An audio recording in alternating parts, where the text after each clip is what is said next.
नमस्कार दोस्तों, आज की वीडियो में हम समझेंगे यूपी पुलिस के लिए गणित में संख्या पद्धति से संबंधित मोस्ट इंपोर्टेंट प्रश्नों के बारे में। देखिए, आज हमारी ये संख्या पद्धति से संबंधित 4th वीडियो है। इससे पहले 3 वीडियो आप प्ले लिस्ट में जाकर देख सकते हैं। तो चलिए शुरू करते हैं।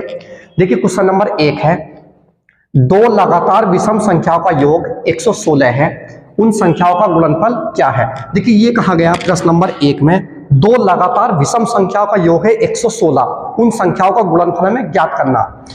देखिए, हमने पहली विषम संख्या कितनी मान ली कि x है, और दूसरी विषम संख्या कितनी मान ली x प्लस 2।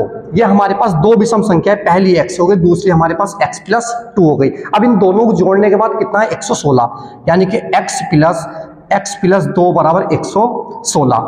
अब देखिए, x में x जोड़ेंगे 2x हो जाएगा, बराबर का निशान 116। इस संख्या को प्लस के 2 है हमारे पास, इधर लाएंगे तो माइनस के 2, ये हो जाएगा 2x बराबर 116 में से 2 घटाएंगे कितना बचेगा 114।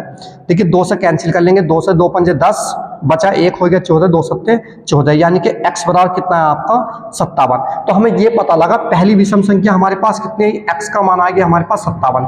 अब दूसरी हमारे पास क्या है, x प्लस 2 है। देखिए, यानी कि x का मान आपका 57 और प्लस कितना 2, यानी कि कितना है आपका 59। तो ये पता लगा पहली विषम संख्या हमारे पास 57 और दूसरी कितना 59। अब इन दोनों संख्याओं का गुणनफल हमें ज्ञात करना कि दोनों संख्या का गुणनफल क्या है।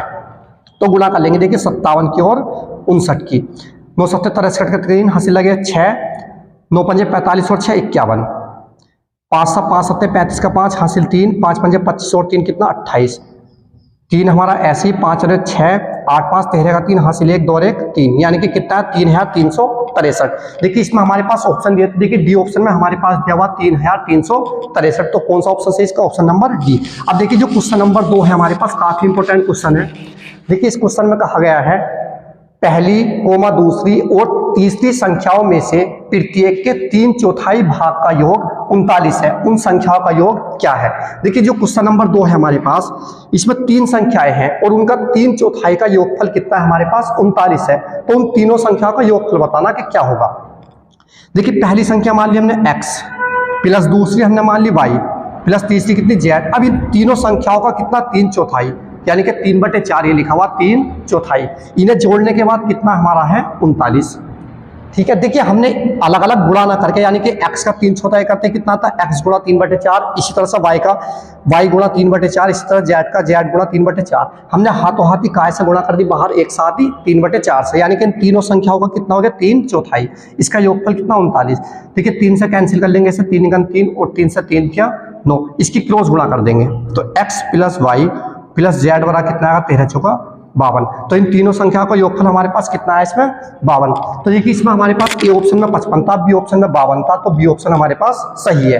देखिए, इससे आगे क्वेश्चन नंबर 3 है, 2 संख्याएं 7:15। देखिए, दिया हुआ 2 संख्याएं 7:15 के अनुपात में है। यदि वे एक दूसरे से 128 कम हो, मतलब एक दूसरे से कितनी कम है 128 कम है, तो बड़ी संख्या क्या है, हमें ये बताना। देखिए, हमारे पास अनुपात दिया हुआ तीसरे सवाल में 7:15। देखिए, हमारे पास छोटी संख्या तो ये होगी और बड़ी संख्या हमारे पास क्या होगी 15। अब जब हम ये अनुपात से बाहर निकालते हैं, किसी भी कांस्टेंट से हम गुणा कर लेते हैं, तो हमारे पास छोटी संख्या क्या आएगी इसमें निकल करके, छोटी आ जाएगी हमारे पास 7x, x से हमने इसमें गुणा कर ली, और बड़ी संख्या हमारे पास कितनी आ जाएगी इसमें, बड़ी संख्या ये हो जाएगी 15x। अब देखिए, इनका हमारे पास एक दूसरे से कितनी कम है 128 कम है, यानी कि बड़ी संख्या 15x माइनस कितना 7x बराबर कितना 128। 15x में से 7x घटाएंगे कितना बचेगा 8x और बराबर कितना 128। 8 से इसे कैंसिल करेंगे, 8 से 8 ठिकाना 8 बचा कितना 4 हो गया 48, 8 से 8 छंग 48, तो x बराबर कितना है हमारा 16। अब ये बताना था तो बड़ी संख्या क्या है। देखिए, बड़ी संख्या हमारे पास कितनी है 15x है, तो 15 गुणा x का मान कितना हमारे पास 16, गुणा कर लेंगे। 16 पंजे 80 का कितना आएगा हमारे पास 0, हासिल लगे कितने 8, 16 से 16 और 8 कितना हो गया हमारा 24, यानी कि 240। तो देखिए, इसके हमारे पास ए ऑप्शन में 270, बी ऑप्शन में 255, सी ऑप्शन में कितना 240। तो कौन सा ऑप्शन से इसका, ऑप्शन नंबर सी, यानी कि 240। इससे आगे देखिए, क्वेश्चन नंबर 4 है हमारा, और काफी अच्छा प्रश्न है क्योंकि यह आया हुआ भी है पहला प्रश्न।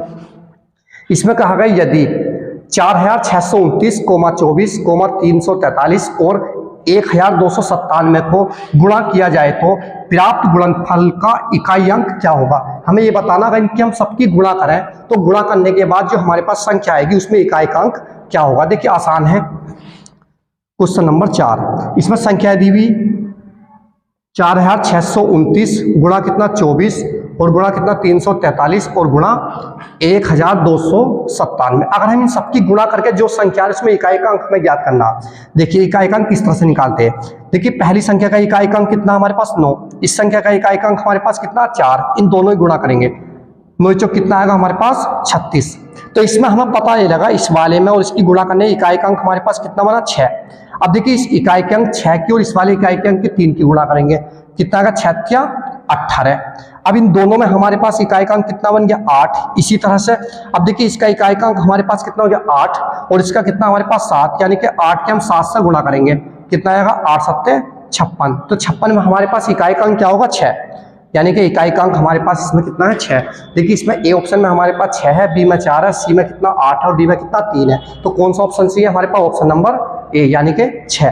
देखिए आपको वीडियो पसंद आई तो लाइक करें, शेयर करें, कमेंट्स करें, चैनल को जरूर सब्सक्राइब करें। नेक्स्ट वीडियो में आपसे मिलते हैं, जब तक के लिए बाय, धन्यवाद।